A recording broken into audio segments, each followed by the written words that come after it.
Bien-aimés dans le Seigneur, bien-aimés Congolais, je vous salue tous au nom de Jésus-Christ. C'est votre frère, votre ami, le serviteur de Dieu, Bienvenue Mukuna, que beaucoup connaissent. Et je me présente devant vous avec un message venant de notre Seigneur Jésus-Christ. Et c'est pour les Congolais. Si vous savez que vous êtes Congolais, le Seigneur vous parle aujourd'hui, par le canal de votre serviteur. Je salue en passant mes amis, mes collègues, serviteurs de Dieu dans le monde entier, dans toutes les églises de Jésus-Christ. Là où le Seigneur Jésus-Christ est élevé, je vous salue. Je salue les amis de Walesa dans le monde entier. Je salue le pasteur Walesa. Je salue les amis de l'église de Jésus-Christ et l'Esprit de vérité. Je salue les amis de la Nouvelle Alliance. Pour ne citer que ceux-là, j'ai beaucoup d'amis dans le monde entier. Nous vous saluons au nom de Jésus-Christ. Le message du jour, le message que le Seigneur m'a envoyé aujourd'hui, pour parler, m'entretenir avec le peuple de Dieu dans le monde entier. Le peuple de Dieu dans le monde entier, mais en particulier le peuple congolais. Le Congo a tant souffert. Je suis congolais, je suis né au Congo. Ce pays a tant souffert. Il n'a eu aucune chance. Ce pays n'a eu aucune chance depuis la colonisation. Depuis la colonisation jusqu'à ce jour. Le pays n'existait pas avant la colonisation, parce qu'il y avait des groupuscules, des royaumes par-ci par-là, et par l'entremise de l'homme blanc. L'homme blanc est venu dans ce pays. Il a utilisé tout ce que vous connaissez pour obtenir que le Congo soit un bien privé du roi Léopold II. Et à partir de cela, la souffrance du peuple congolais a commencé. Et le peuple congolais s'est battu. Il a travaillé durement, sous le fouet, et il n'a pas gagné. Il n'a pas reçu le fruit de son travail, de son dur labeur. Pourquoi? Parce qu'il était sous colonisation, sous esclavagisme. Et le peuple congolais travailleur ne trouve pas toujours son compte. Il s'est dit, bon, faisons pression à l'homme blanc de quitter notre pays, que nous ayons l'indépendance. Et l'homme blanc, sachant que un jour, nous quitterons toujours parce que, avec la modernisation, l'information circule. Tel pays a été colonisé, aujourd'hui il a eu son indépendance et les Congolais chercheront aussi à avoir leur indépendance. Il s'est arrangé pour vous donner une indépendance qui vous réjouirait de cœur, mais qui vous garderait captif, ce qu'on appelle la néocolonisation. Et aujourd'hui, bien que indépendant depuis plus d'un demi-siècle, le Congo reste toujours dans la souffrance. Le Congo cherche toujours à se libérer de ce joug. Les Congolais cherchent à se libérer de ce joug. Qui délivrera le Congo? Le peuple se pose des questions. À qui va-t-on nous confier? À qui va-t-on nous confier pour notre délivrance? Aujourd'hui, le Seigneur me met à cœur de partager ce que j'ai reçu comme message de la part du Seigneur. Il dit, Congolais, écoute ton Dieu. De la même façon, le peuple israélite a souffert. L'Israël a souffert, il a été en captivité. ce n'est pas parce que Israël avait péché contre Égypte, mais l'Israël s'est retrouvé en Égypte en guise de remerciement pour l'œuvre de Dieu accomplie par le serviteur de Dieu Joseph. Et Israël devait être choyé, Israël devait être remercié. C'est ainsi qu'il a obtenu des terres en Égypte, il a obtenu la grâce de vivre en Égypte pendant un moment. Et comme la mémoire humaine est toujours faillible, ils ont oublié tous les bienfaits de Joseph et ils ont réduit le peuple d'Israël en esclavage. Donc le peuple d'Israël, comme le peuple congolais, n'a rien fait pour mériter l'esclavagisme, pour être assujetti à l'esclavagisme. Et aujourd'hui, nous sommes assujettis au même titre que Israël parce que nous n'avons rien fait. Nous n'avons pas provoqué l'homme blanc, nous n'avons pas invité, mais il est venu nous assujettir. Et aujourd'hui, les nations qui sont aux alentours du Congo, à l'est, dominent le Congo. Aujourd'hui, le Congo est le marchepied de toute puissance internationale, de toute grande puissance. Le Congo est le marchepied de tout celui qui se dit « je suis fort, j'ai des armes ». Il marche sur le Congo, il fait tout ce qu'il veut au Congo, il tue comme il veut et il part sans être inquiété. Mais je voudrais rassurer le peuple congolais, pas moi, mais le Seigneur Jésus-Christ voudrait rassurer le peuple congolais. Lisons ce passage dans le livre de Psaumes. Livre de Psaumes, chapitre 81.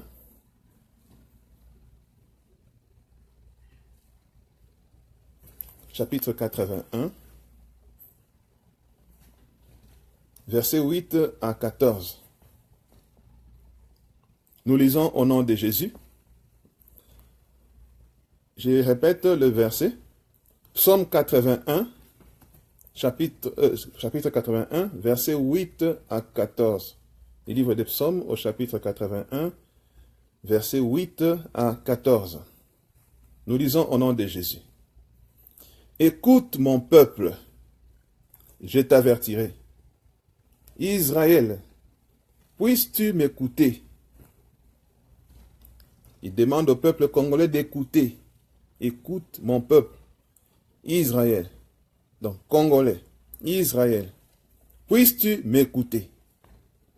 Qu'il n'y ait au milieu de toi point de Dieu étranger. Ne te prosterne pas devant des dieux étrangers. Je suis l'Éternel ton Dieu qui t'a fait monter du pays d'Égypte. Ouvre ta bouche et je la remplirai. Mais mon peuple n'a point écouté ma voix. Israël ne m'a point obéi. Alors, je les ai livrés au penchant de leur cœur. Et ils ont suivi leur propre conseil. Au verset 13e, il dit, « Oh, si mon peuple m'écoutait, si Israël marchait dans mes voies, en un instant, je confondrais leurs ennemis, je tournerai ma main contre leurs adversaires. » Amen. Peuple de Dieu, ceci est profond. Le Seigneur nous dit ceci. Peuple de Dieu, qu'il n'y ait au milieu de toi point de Dieu étranger. Ne te prosterne pas devant des dieux étrangers. Le problème majeur, nous devons savoir qui nous a créés. Il y a certains qui vous disent que nous, quand nous étions dans notre tradition, dans nos traditions et coutumes, nous vivions bien. Quand le modernisme est venu avec le christianisme, nous avons perdu notre élan de départ et voilà, la souffrance s'en est suivie. Je m'inscris en faux contre tout cela parce que je dis que la tradition, les coutumes africaines, les coutumes que nous connaissons en Afrique, les coutumes que nous connaissons au Congo, ne sont pas de nature à plaire à Dieu. Ça, je vous l'ai dit. Ne sont pas de nature à glorifier Dieu. Et je vous dis aussi en avance que le peuple noir ne connaissait pas Dieu. Ils ont pratiqué ce qu'on appelle l'animisme. L'animisme est une sorte de religion où l'homme cherche à être en connexion avec des divinités. J'ai dit bien des divinités au pluriel pour dire que ce n'est pas Dieu, ce n'est pas toujours Dieu. Ce sont des divinités, il y a plusieurs divinités, mais il y a un seul Dieu. Il y a plusieurs divinités, mais il y a un seul Dieu. Et ce Dieu-là s'est manifesté, s'est révélé à l'homme par Jésus-Christ. Alors tout celui qui ne connaît pas Jésus-Christ n'est pas avec Dieu. Donc l'homme africain qui pratiquait l'animisme, le fétichisme, avec comme pilier, avec comme docteur, des chefs coutumiers, sont des gens qui avaient la capacité de contrôler leur population par la magie noire, la sorcellerie, et ainsi de suite. Et ce ne sont pas des gens qui pratiquaient le christianisme, qui ne connaissaient pas Dieu, parce que Dieu s'est révélé en Jésus-Christ. Tout celui qui n'a pas Jésus-Christ, qui ne connaît pas Jésus-Christ, il ne connaît pas Dieu non plus. Parce que tout a été donné au Fils, afin que tout celui qui croit au Fils ait la vie éternelle. Alors tout celui qui n'a pas le Fils, il n'a pas Dieu. Ça c'est clair. Alors l'homme blanc est venu avec sa religion, qu'on a appelé le christianisme, qui n'en est rien du tout, parce que là-dedans, on voit la magie transformée, la magie dans une église. Nous avons vu la magie dans une église et le politique dans l'église. Et tout cela, c'était pour embrouiller. Et le problème majeur, c'était piller les ressources de notre pays. C'est piller les ressources du Congo. Le Congo est à la merci de tous les pilleurs. L'Afrique en général est à la merci de tous les pilleurs. Qui nous délivrera de cela? C'est l'Éternel Dieu des armées qui a créé l'Afrique. C'est lui qui a mis des ressources. Il n'y a pas quelqu'un qui a obligé à Dieu de mettre des ressources minérales au Congo plus que dans tous les autres pays. Il n'y avait pas un conseil, il n'y avait personne qui a dit à Dieu de mettre toutes les richesses du monde en Afrique. En Afrique et non ailleurs. Il n'y avait pas un conseil qui a demandé à Dieu à donner seulement le bassin du Congo le plus riche en eau ou en verdure. Il n'y avait pas, personne n'a dit à Dieu, mais Dieu a choisi le Congo, il a choisi l'Afrique, il faut en être fier. Nous sommes choisis par Dieu, nous sommes comme Israël. Israël a été choisi de Dieu. Il a choisi par Dieu. Alors, le Congo est choisi par Dieu pour une mission bien déterminée. Alors, pour arriver à cette mission, les Congolais doivent écouter Dieu. Nous devons écouter Dieu. Si nous n'écoutons pas Dieu, nous prenons notre temps dans la politique, dans des discussions inutiles. Nous nous chamaillons entre nous, dans des querelles tribales. Nous perdons notre temps. Il dit qu'il n'y ait au milieu de Dieu, au milieu de vous, point de Dieu étranger. Ça signifie quoi? Dieu est contre la magie. Dieu est contre les coutumes traditionnelles. Dieu est contre l'observance des lois et coutumes des hommes. Dieu a donné sa coutume à lui, qui est la Bible. Et si les Congolais commencent dès aujourd'hui à respecter cela, si le Congolais revient à Dieu, écoute Dieu et se débarrasse des dieux étrangers, se débarrasse du fétichisme, se débarrasse de la magie, se débarrasse de la sorcellerie, se débarrasse des coutumes qui ne donnent pas gloire à Dieu, se débarrasse des idoles. Et Dieu va se manifester au Congo. Il n'y a pas un leader qui va sauver le Congo. Ce ne sont pas les hommes politiques qui délivreront le Congo. Ils viennent pour leurs propres intérêts, pour leur ventre. Personne n'a une idée de rassembler et de mettre des lois, de les respecter, de mettre les lois au-dessus de tous, de les respecter pour que le Congo retrouve la paix, la sécurité et le développement dont il a besoin. Mais ils viennent pour dominer, ils viennent pour s'enrichir, ils viennent pour piller. Et pourquoi ils viennent pour piller alors qu'ils sont Congolais? Si ils sont Congolais, ils devraient aimer leur pays. Mais s'ils ne sont pas Congolais, ils devraient aussi ne pas piller parce que vous venez, il y a des nations qui sont dirigées par des étrangers. Comme le roi des Belges, il n'est pas belge, il est roi des Belges, il n'est pas belge. Mais il n'a jamais trahi la Belgique. Depuis des générations. Et pourquoi au Congo, on a l'habitude de trahir le Congo? Qu'est-ce qui fait qu'il y a des lois, mais les hommes ne respectent pas ces lois? Aujourd'hui, le Seigneur nous dit de rentrer. Ça fait longtemps, depuis nos ancêtres, depuis des siècles et des siècles, les Congolais avaient de la magie. Il y a des gens qui pratiquent la magie jusqu'aujourd'hui. Même dans des églises, des pasteurs sont devenus des magiciens. Donc, on ne croit pas en Dieu totalement. On croit en Dieu en partie. Et comment Dieu va vous délivrer? Comment Dieu va dire à l'oppresseur d'arrêter d'oppresser? Comment Dieu va envoyer un serviteur de Dieu pour délivrer le Congo? Parce que tout Congolais ne dit pas la vérité envers son Dieu. Et Dieu voit tout. Dieu sait tout.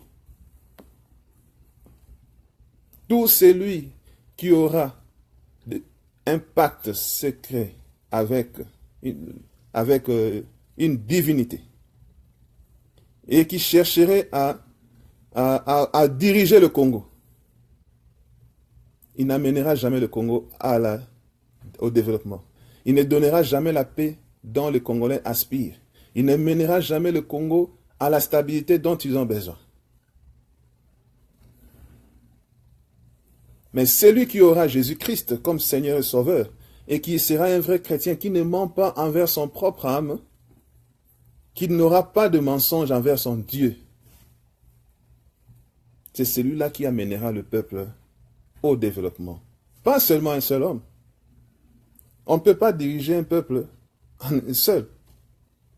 Il y aura toujours un dirigeant qui sera au-dessus de tous, mais il y aura des collaborateurs à tous les niveaux, à tous les échelons des responsabilités. Tout celui qui aura une parcelle de pouvoir au Congo doit craindre Dieu. Sinon, il n'y aura pas de développement. Pourquoi je dis cela? Parce que Dieu, il est bon. Tout celui qui est animé de l'Esprit de Dieu, il sera bon. Son cœur sera bon. Ses actes seront bons. Parce que l'esprit qui l'anime est un esprit de bonté. Et tout celui qui a le pacte avec le diable sera revêtu de l'esprit démoniaque. Il aura un esprit qui va le commander de faire des choses, même s'il n'est pas d'accord avec ça, mais il va le faire parce qu'il est commandé par cet esprit. Et le corps n'obéit qu'à l'esprit. Ton corps ne peut jamais faire des choses qui n'obéissent pas à l'esprit qui l'anime. C'est impossible. Vous avez l'esprit de Dieu, ton corps va obéir à cet esprit-là. Et si vous avez l'esprit du diable, ton corps va obéir à l'esprit du diable. C'est ainsi que les gens qui ont contacté le diable pour des services quelconques dont ils le savent eux-mêmes, certains l'ont contacté pour des succès, certains l'ont contacté pour avoir l'argent, certains l'ont contacté pour avoir la domination, certains l'ont contacté pour avoir la sagesse. Quand il parle, tout le monde l'écoute. Certains ont contacté le diable pour être connu de tous, pour être fameux. Certains ont contacté le diable pour avoir des grands postes, des commandements. Certains ont contacté le diable parce qu'on lui a dit, comme tu es déjà devenu président, tu es déjà devenu directeur, tu es déjà devenu gouverneur, pour garder ce poste, tu dois toucher, sinon on va te faire quitter ici. Sinon, tu ne resteras pas longtemps. Sinon, je vous dis, mes frères, chers et sœurs, cela est du vrai mensonge. On a toujours dit ça. Et ce sont les agents du diable qui viennent tromper les enfants de Dieu. Ils vous disent que non, pour garder ce poste, il faut toucher. Il faut seulement avoir la magie. Si tu n'as pas la magie, tu ne garderas pas ce poste. Si tu n'as pas... Non. David, dans la Bible, n'avait pas de magie. Sa magie était le Dieu Tout-Puissant. Mais il a montré que toute magie réunie du monde entier ne pouvait pas faire face à lui. C'est démontré dans la Bible. Les Philistins étaient des magiciens. Ils n'ont pas fait face à David. David était le commandant d'Israël, le roi d'Israël. Et pendant son règne, les Philistins n'ont pas dominé Israël. Et c'est clair. Et quand même, dans certains cas, Israël était dominé, c'est parce que le peuple de Dieu n'avait pas écouté la voix de leur maître. Et l'Éternel les a livrés. Parce que vous ne m'écoutez pas, je vous livre. Ils ne pouvaient pas combattre seuls. Ils combattaient avec la puissance du Saint-Esprit, la puissance de Dieu Tout-Puissant. Et quand vous laissez Dieu à côté, vous marchez seul et vous devrez assumer que vous êtes seul et vous n'avez plus de force. Mais quand vous êtes avec Dieu, Dieu est géant. Il est grand. David était petit, mais celui qui combattait en lui, ce n'était pas sa petitesse. C'était le géant Dieu. C'était le grand Dieu, le Tout-Puissant. C'est comme ça qu'il a terrassé le géant Goliath. Il était géant physiquement, mais en esprit, il était petit. Mais David était petit physiquement, géant en esprit. Avec le grand Dieu. Vous avez le grand Dieu, vous êtes puissant. Vous avez le petit Dieu, vous êtes petit. Et les Congolais, beaucoup de Congolais, beaucoup qui sont dans des postes de commandement, qui ont des parcelles de pouvoir, à n'importe quel niveau, gouverneur, bourgmestre, ministre, au Parlement, président, commandant de la police, généraux, l'armée, partout où vous êtes, vous avez un poste de commandement, abandonnez les fétiches, sinon le diable va vous manipuler. Et la volonté du diable est que le Congolais soit toujours dans la souffrance. Je sais ce que je dis. Je ne suis pas un aveugle qui vient vous prêcher, vous parler de choses comme ça. Je connais ce que je dis. Le diable manipule tout celui qui a une parcelle de pouvoir pour le gagner dans son camp. De telle sorte que, comme il a une parcelle de pouvoir, il a des gens à manipuler, dès que nous obtenons la tête, les poissons, c'est-à-dire tous les autres vont suivre. Quand vous détournez la locomotive, tous ceux qui s'ajoutent sur la locomotive des wagons vont suivre la voie de la locomotive. Alors si la tête se détourne, c'est fini. Tous les wagons sont détournés. C'est ça la stratégie du diable. Il fait en sorte que tous les dirigeants soient en pacte avec lui, de telle sorte qu'il les manipule. Beaucoup de lois Beaucoup de décisions qui sont prises dans le monde ne viennent pas des réunions qu'ils font là. Ces décisions sont déjà prises et ils vont faire une réunion pour entériner les décisions du monde des ténèbres. Et il y a un frère qui m'avait posé une question, mais partout dans le monde, nous avons des dirigeants qui sont dans la franc-maçonnerie, qui sont des magiciens, mais leur pays se développe. Ils font quand même des bonnes actions. Ça ne signifie pas que même si au Congo nous avons des magiciens, le Congo ne marchera pas. C'est une très bonne question, oui. Mais le problème n'est pas là. Le problème n'est pas là. Le problème se trouve au niveau de ce que le diable pense et de ce que le Seigneur Jésus pense. Le Seigneur Jésus veut faire du Congo sa nation. Il ne veut pas faire des États-Unis sa nation, non.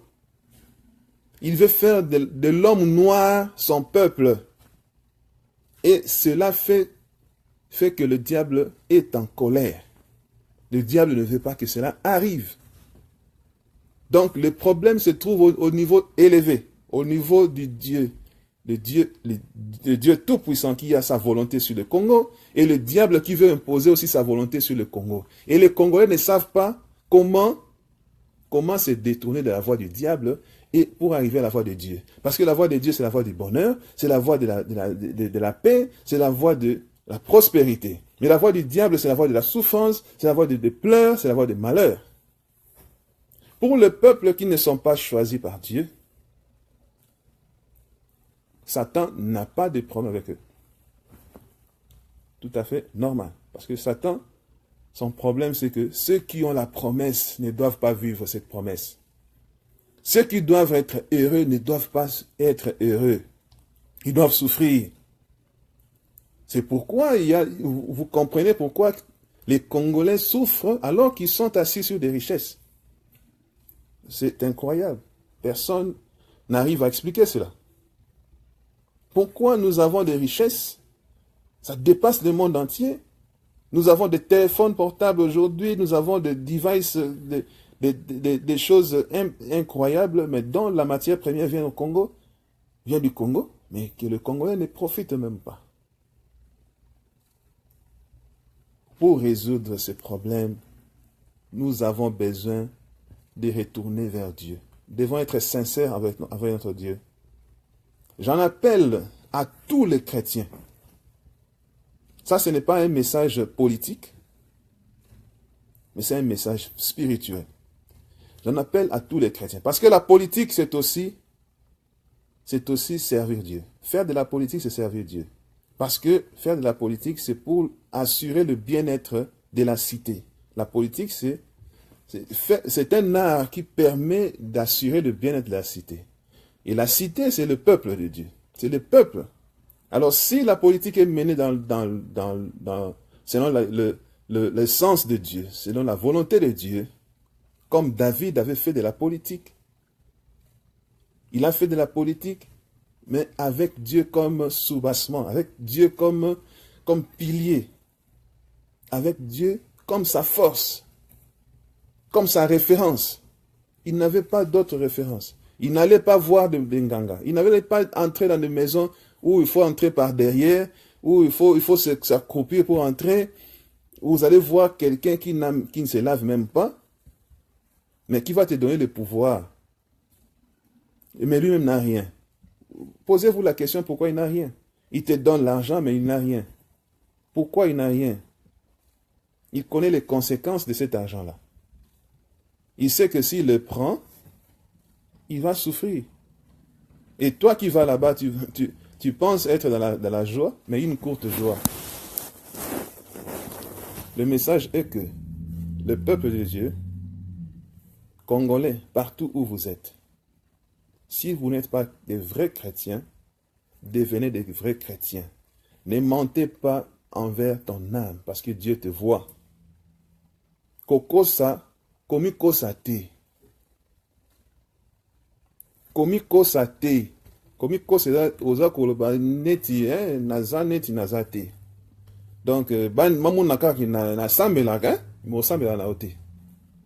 Mamona kaki no, bon, nakenda nanga église. Mais oyebi yo moko sa kanoma ka mususu. oyebi yo moko lokaka no na butu, oyebi yo moko kozana biloko na yo na sambeto, oyebi yo moko biloko na yo ba chenette na ba pesa yo na koko tika yango te, basinga na yo wana otika te wana, oyebi yango bien. Banda lelo banda ko tika yango. Suka basai na nzambe babondela pona yo. Lukana nu nzambe. Ko lukate ko babiso bachai motema. Oh Tshisekedi aye wana kufi. Muta ko délivrer Congo eza Jésus-Christ. Eza mutu te o Tshisekedi onan aza mutu lokola yo. Aza pe mwa masumu na ye. Ye wana kufi siko Congolais ko taila nani. Ba ngwana ba politicien nyonso posa na mbongo bazo bundana pona ba poste ya pamba. Pona biloko ya pamba ba promettre moi 30,000 amoni yango fin. Mwanda ko amoni yango fin. Mais tango yo zwinda kuna yo bongo ba génération batika ba ozanda ko mukoni. Bato batika ba ozanda ko kan. Yo ba pesi moi paquet ya mbongo. Bo baninga bazwite. O changer maloba, o komizo ba goso na bango. O bosali makamoso bolobaki. Pona nini po ozana démon na kati na yo. Soko zaki na nzambe okosa makama bongo te. Parce que ozo kanisa bomo ya seko. Ozo kanisa ke nzambe azomona nga na makamo so sala o. Mutu na nzambe akoya kana makamo pamba te. Mutu azati Jésus-Christ na solo. Bakoko corrompre na mbongo te. Mbongo eza biloko pamba, eza biloko tokuti na moki. Ekotika la. Un vrai chrétien soka azui pouvoir, c'est une garantie. Parce que à cause na posa ya kopesa bonheur na batu nyonso. Batu nyonso bazala kimia, équité, justice sociale. Ezala na kati na mboka. Chrétien ya malamu soka koti na kati na politique. Politique eko changer nature. Politique eko zala sikoyo pona peuple. Eko zala pona ye moko te. Akokango te po azana esprit o eza ya bonté na kati na ye. Esprit ya malamu eza koloba na kati na ye. Eza koyebisa ye makambo esengi kosala na makambo esengi kosala te. Eza kopekisa ye intérêt personnel, ezopesa ye intérêt collectif. Parce que eza nature ya nzambe, eza bon nzambe. Nde eza na kati na ye. Bon nzambe wana ekolakisa na misala yango moko okobomba ngo te. Ezobima, ezomonana. Ezotatolama yango moko.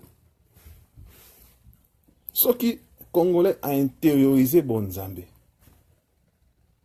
Na tous les niveaux, mutu nyonso a intériorisé bon nzambe. Quel que soit esika okendaka église na yo totali yango te. Wana eza ba religion. Mais nazolo ba bon nzambe par rapport à la Bible. Olati Saint-Esprit. Saint-Esprit wana ezolakisa yo makambo esengi kosala. Saint-Esprit ezoguide yo, ezoboyisa yo mabe. Ezoboyisa yo mabe. Nakopesa un exemple pour comprendre makambo bien. Izaki na mutu moko azaki mokonzi. Azaki PDG na la société moko ya SNCC. NCCC. Ouais. Compagnie des chemins de fer. PDG wana na période ya Mobutu. Akangaki ba salaire ya ba travailleurs na pendant 2 ans. Aboyi kofuta ba salaire ya batu na ye. Ya ba travailleurs. Alors que mbongo ezokota na normal. Sikoyo batindi nani ministre ya tutelle na ye akien kota likambo. Ezaki na Lubumbashi, yaki kota likambo. Qu'est-ce qu'il y a là-bas? Ministre à tutelle a commis et pas na PDG parce que likambo comme les gens monene bato comme koloba ba grève makambo belé. Alors il fallait voir ça de près, qu'est-ce qui se passe? Ministre accueilli a kota la PDG. Lokola PDG azaki muta monde à ténèbres. Ministre pe muta monde à ténèbres, ba kutani, ba yebani, ba sololi. Na ndenga esprit. Ministre a commis atali na kati ya ndaku, na kati ya bureau ya PDG akuti mbongo. Mbongo ebele. Okangi salaire ya ba travailler pendant 2 ans, eza mbongo ebele. Akuti mbongo, mais qu'est-ce qu'il y a? Pourquoi au fouti batu na ote? Ils ont comme ko chama kele ti na Kinshasa, comme ko déranger batu nyos. Ils le ba na journaux ba plus que Ah oui, mais hors de Otikuna. Yo yebit. Ba yebisinga na futate. Ah. C'est vrai, ministre P. Azongi. Après si rapport na mon continent. Mon continent ni Mobutu. Mobutu P. Mutu yamon, yamonde. Le quoi bango sur mon continent ko Satan. Moi ba contester hors de Satan exaté. Mais qui souffre? C'est le peuple. C'est le peuple qui a souffert. Donc, au moins que, Aza limité pour nous couper ça, bonheur na bateau. Parce que même si à Lingi Yango, mais à Kokosa, il a monté pour ça signer pacte. A signé pacte dans le monde à Molili. Le monde à Molili va obligé, va souffrir. Parce qu'il y a 2 ans, on a, bateau va koufa. Amsusu ba na bango ba otangate. Amsusu ba na ba hôpitaux. Moyen ko futa ba soins de santé zate, ba kokufa, ba récupérer mili mona, ba ko sala makambo ebe na 2 ans. Après 2 ans, ba zongeli ko futa. Boko luka boye ba tina, boko comprendre le côté. Et ko leka pe bongo pian ici. Makambo ne bomoni yango plusieurs fois na mboka na biso na Congo. Mais boyeba ki te ezouta wapi? Ezouta na motema ya motu oyo azana pacte na Lucifer le diable. Donc à tous les niveaux, naba compagnie. Je dis à tous les niveaux. Même à ta école, même à ta wapi, à tous les niveaux. Ce qui bozu mo kondi à ma bé, mo kondi azana monde à ténèbres, azana ba lien kuna, ba kopé ça ba injonction, ba koyebi ça faire souffrir peuple. Bakoyebi c'est qu'à faire souffrir peuple. Bakoyebi c'est jamais que yo bongi samboka, ça la boye, ça m'a bien. Bakoyebi c'est angoté parce que ça nature à diable était. Les voleurs ne viennent que pour voler. Ailleurs qu'on a bongi ça nature, soko zali mutu ya bien. Okosa la kaka bien, ato boyina. Okokosa ma bête pour sa nature na yote. Ils ont nature na yote. Nature ya scorpion, ceux qui ont aussi bien fait soyo. Ba scorpion de bango wana. Nature ya nyoka, kange na moki ako soyo kaka. Ata obonde la to ozaka na bien, nkolo ezali nyoka na ko soyo. Po eza nature na yo. To luka bato baza na nature ya bien. To luka bato baza na nature ya bien bakota. Bato ba uta wapi? Ba uta kaka na société. Ba uta kaka bino batu bozo landa wana. Kaka bino batu bozo landa oyo. Boza la ba bon chrétien à tous les niveaux. Na bisika nyonso bozwami. Na bisika nyonso do sala musana yo. Zala un bon chrétien. Respectez mibeko ya Seigneur Nabiso Jésus-Christ. Azoko ya bientôt. Akuta yo lolenge nini. Moyibi ya mbongo ya peuple. Ndima na yo kufa pauvre. Ndima na yo o gagner kaka salaire na yo. Ndengo mesana ko gagner salaire na yo. Mais o se corrompre na lokola mutu. Mutu azadi ya motema corrompu wa signer ba pacte na diable. Baza bandeko na biso tokoboya bango te. Tozo sala tout ba zonga na nzela. Bandimi na Jésus-Christ parce que Yesu ka pesi au Saint-Esprit na ye, okomi mutasika, o changer. O changer, okoza sou modèle on te, oko faire souffrir bato te. Okomona pasi ya mutu ekomi pasi na yo. Pasi ya moninga ekomi pasi na yo. Mais soki okomi ko sepia na pasi ya moninga, mituna oza nani, oso komi mutu mususu, oso komi na nature mususu, okomi na papa mususu, papa na yo ne diable, papa na yo mensonger oyo abundana na Jésus-Christ depuis na ebandeni. Aboya kotosa ye, akansaki akoma pe mettre lokola ye. Siko lokola kokaki bitumba wana te, akweyaki na mokili. Akwey na mokili, akuti mutu, yonde chef. Chef abiloko nyonso na mokili. Epesi ye kana na bino, so lokola na raté na lola, na bebisa pe mutu. Amu asali tu mutu abeba. Okomona Satan akobundisa yo te. Okomona Lucifer te aya kotelemela yo. Aya kobebisa misala na yo. mais zaka mutu lokola yo o a signé pacte na Lucifer à travers ye de Lucifer azana puissance ya kosala o mabe. Donc baninga na biso o bakei na monde wana ba exposer biso, bandeko na biso o bakenda na monde wana ba exposa biso, bandeko na biso ya libota o bakenda bakoma bandoki bacha biso mal à l'aise, bango nde bakoma ba collaborateur ya Lucifer pour Lucifer azwa esika na kati na bomoi na biso. Soki imaginez une société où il n'y a pas de collaborateurs de Satan, société est kozala ndenge nini? Po bandoki musana bango nini kolia bato ta balera bato bazwaka nini bazwaka mpe eloko moko te okomona bango na pasi. Mais Satan azokokisa posa na ye ya kotonisa bato na life na moto balie na ye moto alie bango so bakeli fe ndenge mona Satan bazwaka nini. Mais Jésus-Christ va promettre biso une vie éternelle. Alingi te tokota na moto, alingi te tozika na moto. Mais tozaka na bato oyo baza kolivre baninga na bango bato baza kosala ke mokili beba ezala su kitoko te. Bato alolenge wana baza bato bana semence ya diable.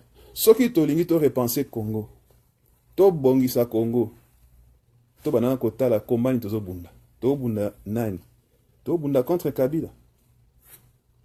Ce n'est pas le vrai ennemi. To bunda contre l'injustice. Oui, ça c'est le vrai ennemi. Mais c'est quelle injustice?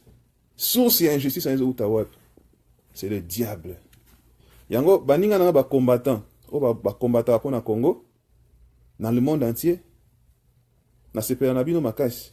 Mais soki na kati na combat na bino boche aspect ya Saint-Esprit. Bobakisi aspect ya bonzambe.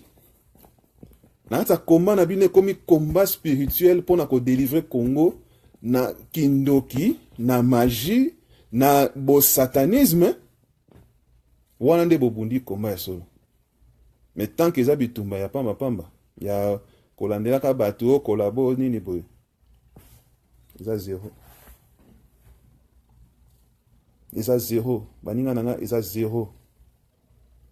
Eza te ke nazolo bapona ko sala mutu mabe, nazolo ba makambo eza ya solo. Soki ezalaki ya solo te na ngabo bango te. Combat eza nul et sans effet soki eza na Jésus-Christ na kati te. Pour na kati yona bozo kende combat pluriel. Ba traître bazali, traître ezali mutu azo collaborer charnellement botazo lu kambongo te. Traître ezali mutu azo pesa plan et pas na diable. Po bitumba ya Congo eza bitumba diable avandeli yango. Soko mo ba action nyonso ezo simba te, c'est parce que bozo kende bozo bunda wana me ba musu bazo bunda bango te baza ko livrer bino. Yo bunda ka ndenga solo, mozana Jésus te baza ko livrer yo. Osaka na combat ya solo linga penda mboke bonga, mais ozana Jésus te eza musala ya pamba.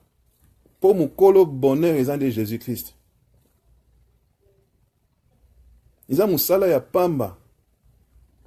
Toko vanda to rezona ka mboka na soto linga mingi me toko tikala ko bongisa ngo te po to boyi nzambe. To boyi koyoka ye.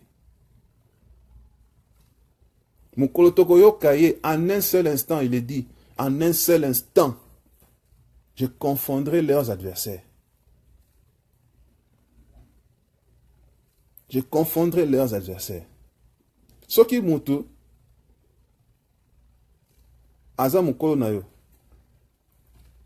ayi kosala mabe yo koluka kofunda ye pana mukolo aleki ye oyo ye ayokelaka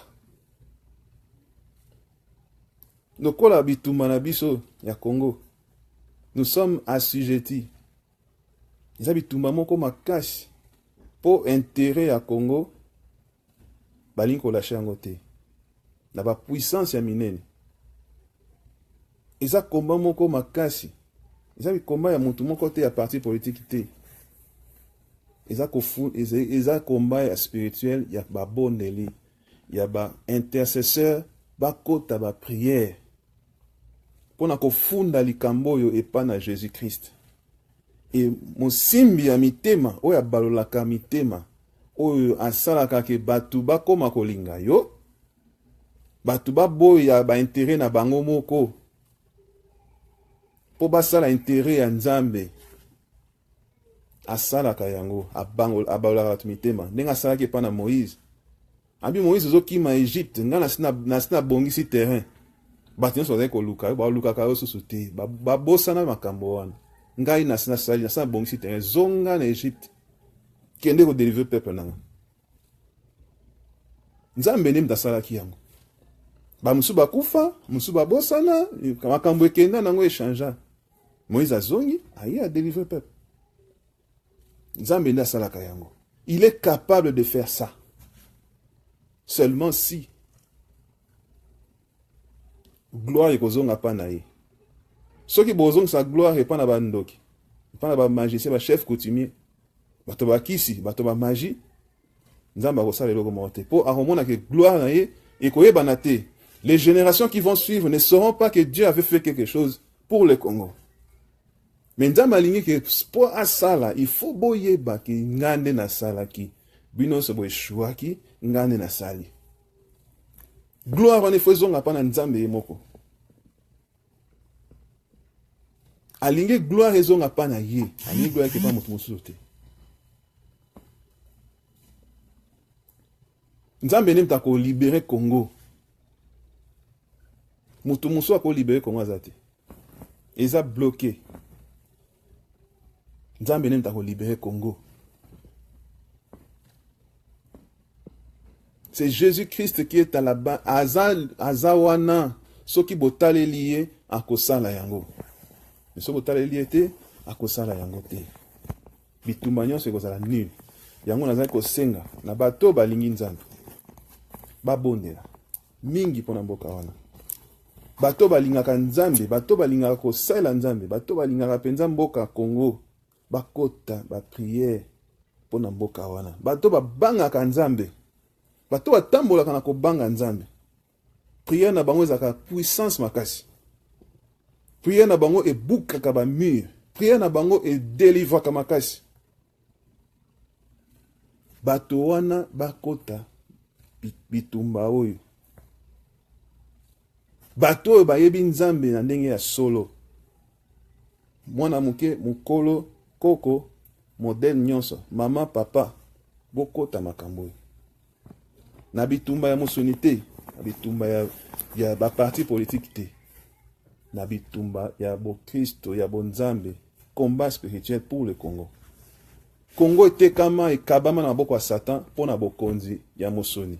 Bakosaki bango ba vivre éternellement, bakosana bokonzi éternellement, basalika 32 ans, même pas un demi-siècle. Bakosaki bango, mais a sacrifié plusieurs générations pour na bokonzi à 32 ans. Et jusqu'à aujourd'hui, nous vivons des séquelles na yango. Eza bitumba ya kokanela motute, bitumba ya kombo ya motute, eza bitumba moko ezali entre Jésus-Christ na Satan. Satan a utilisé bateau, Jésus-Christ n'a pas utilisé bateau. Si Jésus-Christ a luka ba combattant na baza wapi. Ba combattant ba batami, ba combattant ba koti na distraction, ba combattant ba commencer la faux combat. Ba combattant ya Jésus-Christ. Oyo ne Jésus azo luka azo la musabango lelo. Obotama na likabo na Nzambe. Obotama na makambo na Nzambe na kati na yo. Obotama na prophétie. Babengaka yo mwana molimo. Babengaka yo mwana moko makambo mystique. Olingaka Nzambe bana bo mwana na yo. Kota makambo. Bunda bitumba oyo Nzambe akopambola yo. Bunda bitumba oyo eza recommandation Jésus-Christ azoloba sikoyo. Bunda bitumba oyo ya mboka na oyo ya libération mboka na. Bosala ba réseau ya ba prière na monde entier. Bokota makambo bo bunda pona Congo ebonga. Et okoyoka yo moko na motema ndenge nini ozoka bien po sali combat moko juste. Combat moko élégant. Combat moko ya lokumu. Mokonzi ya mboka Congo oyo nani akufeli. Alain Moloto, ndeko na biso Alain Moloto. Mokonzi ya mboka Congo ne Jésus-Christ. Eza moto te. Jésus-Christ ne mokonzi ya mboka Congo. Yende babomi Alain Moloto po azali koloba likambo wana. Po azali kobenga Jésus-Christ aya kozwa esika na ye na bokonzi na Congo. E bokonzi ya Congo bapesi yango na Satana. Moloto azali kobondela Jésus-Christ azwa bokonzi na ye. Azongisa bokonzi na Congo. Ndi kanda nyonso yango wana. Po bo comprendre que bitumba ya Congo eza bitumba te ke o ya politique te. Po soki ezalaki kaka politique, babongaki ete po azalaki ne politique te. Babongaki esiko po. Mokonzi ya mboka Congo il faut azwa esika na ye. Yo nde combattant, yo nde soldat na Yesu, yo nde tondimela Yesu, esengeli obunda bitumba wana eza bitumba na yo. Po Satan batu na ye bazobundela ye. Bao basinya bapacte na ye, balingi kotika te, balingi bazala wana. Mais yo za na puissance koleka puissance na bango. Prière na yo ezaka na puissance na autorité makasi. Naza koyebisa bango lelo soko yeba bango te. Tango yo bondelaka likolo ebeta ba bombe. Tango yo lelaka likolo ba bombe betaka. Tango yo jenaka ba bombe betamaka. Jésus-Christ atunaka eloko nini wana nani atumoli mwana nga ndenge kwa na Psaume 18. Botanga Psaume 18 mobimba. Tango kangamaki obelelaki Nzambe, Nzambe ayaki na tonnerre, na kanda akitaki. Mapate ninganaki. Mapate ninganaka. Mokili eza kolenga, Satan aza kokima, lokola aza kokima. Akokaka puissance à Jésus-Christ te. Akimaka. Siko soki biso to sangani, to simbi prière. Bato babanga Nzambe ba sangani ba beti prière. Tango yo moko betaka prière no Satan kimaka. Siko bato babanga Nzambe ba sangani. Babandi ko bondela. Iko za ndenge nini? Yo mto bosa na Nzambe. Ozali ko sambela. Otika Nzambe. Okota na makambo ya pamba. Olandaki baninga bamela masanga, yo po bani komela masanga. Olandaki baninga bamela bakomaki kozwa basi, yo po komela kozwa basi. Olandaki baninga oyo bakomaki koluka bakisi ya mbongo, yo po kotaki na kisi ya mbongo. Pas elekelaki yo ondimaki okoma homosexuel, osinyaki ba pacte na diable po ozwa mbongo, ozwa poste. Lelo yoka mungongo oyo ezo yebisa yo mikolo etika esusu mingi te. Soko tikali na makambo wana, malgré olingaka Nzambe, malgré ozali kosambela, okotikala. Okota na moto. Mais Jésus-Christ alingi te avant ya Congo za mboka ya pasi. Alingi te avant ya Congo za na souffrance oyo ezali nango sikoyo. Po eza mboka oyo yapona. Alinga zo bokonzi na Congo. Kozwa bokonzi na kati na Congo ni koloba bato oyo bandimela Jésus-Christ bazwa bokonzi. Bato bandimela Jésus-Christ à tous les niveaux, na parlement, na tous les niveaux. Mais kokende ngulu te. Bateke naza chrétien lelo kana bandi bakambo te. To bandana ko bondela, to kota makambo na kati na prière. Nzambe moko ayebi ndenge nini akosalela biso. Pasi ya Congo eleki mingi bato akufi mingi. Ebembe ya Congolais ekomi eloko pamba. Ebembe ya Congolais eza lokola musuni ya kabri.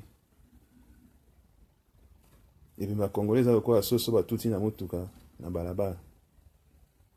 Ebembe ya Congolais eza lokola nyama kaka. Bazo boma na ba mike mikolo, bazo violer ba mike, bazo boma basi mibali. Congo eza na kimia te. Izo pesa biso pe honneur te. Ata to bima. Ata Nzamba pambola biso to kenda bamboka minene. Mais ça bamboka na biso te. Singi kozonga na Congo un jour. Singi ko bongisa mboka wana. Iko pesa biso honneur mosusu. Dignité. Ba combattant spirituel. ba intercesseur, bato balingaka nzambe, bato basambelaka nzambe, o bayebi ke naza na don, naza na appel, nzambe abenganga mpona mosala na ye, nzambe alobelanga makambo, nzambe apesanga bilaka, nzambe aza na ngai, o babenga yo mwana molimo, babenga yo mwana bikamwa, abanda kobondela bana bomwana na ye, ti akoli na makambo ya nzambe kaka. Ata Satan memaki ye mwa muke azonga, parce que aza mutu akuna te, za nati yo na ye te. Ata Satan yibaki ye muke azonga, parce que eza mboka na ye te. Oko se sentir à l'aise te na mboka na yo te. Kaka soko zongi na esika yo ozalaka, nde okoyoka ke naza esika nazalaka, nakomi siko bien. Soko kendaki mwa visite, mwa stage na mboka Satan, zonga. Iniko ba soko kotaki na monde masumu, soko kotaki na monde ya magie, soko kotaki na monde ya idolâtrie, okome kolanda ba musicien mokili oyo baza ba évangéliste ya Satan, okomaki mutu na bango, babwaka kona banzembo, wana eza vite. Vi na yo eza prière. Prière na yo ezo sauver bato ebele. Prière na yo ezo bikisa bato ebele. Soko omonaka yango, mais otikaka kosambela te. Soko oyebaka ndenge esalaka, mais otikaka kosambela te. Soko otikaka kosambela mpo oyebaka na yo te, mais lelo nga nazoyebisa yo, kotika te, zongela. Kotika te, zongela. Ezali message oyo nzambe apesi nga mpona libota, na mesana kopesa ba message boye te. Nzambe ayebisi nga loba. Ayebisi nga loba. Soko mwe na bato bazalaki bababa bakomi koloba, makambo eza sérieux. Na bato bazalaki koloba te bakoma koloba, eza sérieux. C'est que eza susu te ke yo likambo ya kosaka nango. Ekomi sikoyo ke Jésus-Christ akomi pembeni na koya. Bana nzambe totelema. Totelema. Obwaki Bible, simba Bible na yo. Okomaki mosika na nzambe, luka ozonga pembeni na nzambe. Otikaki makambo ya nzambe mosika, lelo zongela makambo ya nzambe. Jésus aza koya. Ezali réalité. Eza masolo te. Ezali réalité. Zongela makambo ya nzambe, zongela. Nzambe alingaka prière na yo, nzambe ayokaka yo. Nzambe alingaka koyoka yo. Tango ofukamaka wana obondelaka alingaka ngo. Tango telemaka ozotambola ozoloba alingaka yango. Pe asalaka makambo minene tango osalaka yango. Naza ko encourager moninga na ngai, nazo encourager ndeko na ngai, leki na ngai, yaya na ngai, papa na ngai, mama na ngai. Naza ko encourager zongela makambo ya nzambe. Sanctifier bon moi na yo devant Jésus-Christ. Milongola na makambo ya mabe, milongola penza micha pembeni. Ozali roi. Jésus-Christ aza le roi des rois parce que yo za roi. Azo régner likolo ba roi. Donc ozaka na yo roi, ozaka queen, ozaka king. Ozaka reine oyebaka te. Satan azo kotisa yo na joug. Azo tchao na kati na pasi. Mais aolakisa yo ke ozo vivre bien.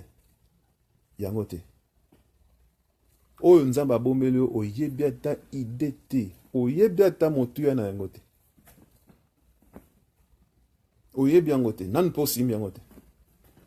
Zongela makambo ya nzambe. Ebele basi boti na monde ya Satan. Me ba moko bazana na mwinda. Peli ngalisa ngo so makasi. Bandambo pe bakomaki kolenga-lenga baobwate bazwe baspesu te tokende tosala nini ekomi kaka ye zonga. Zongela nzambe na yo. Zongela nzambe no lelo. Soko ki mungongo oyo. Zwa message oyo, partager yango. Partager yango toucher mutu nyonso. Zongela nzambe na lelo. Nzambe akosala ya minene oyo utoyebi te. Akosala ya minene tango bondelaka asalaka ya minene. Nzambe aza fidèle, akosa mutu te, aza ntina kwa akosa mutu te. Aza nzambe na volonté na yo te. Pa kozalaka nzambe ata yo zate. Ata yo boyi kosambela ya kozalaka nzambe. Ata yo boyi ye ya kozalaka nzambe. Donc il dit que présence na yo ezolo belo moko ya spécial pas nzambe mete mais alingi yo nde yo yenda ami moni c'est pas na yo alors la kama makambo bien yo ndo yebite mais soko po boy ikolobela yelo monte azaka nzambe akoka passe na motema na kosala pe lote mais yo ndo ko perdre biso batune to ko perdre pourtant okota na moto ya libela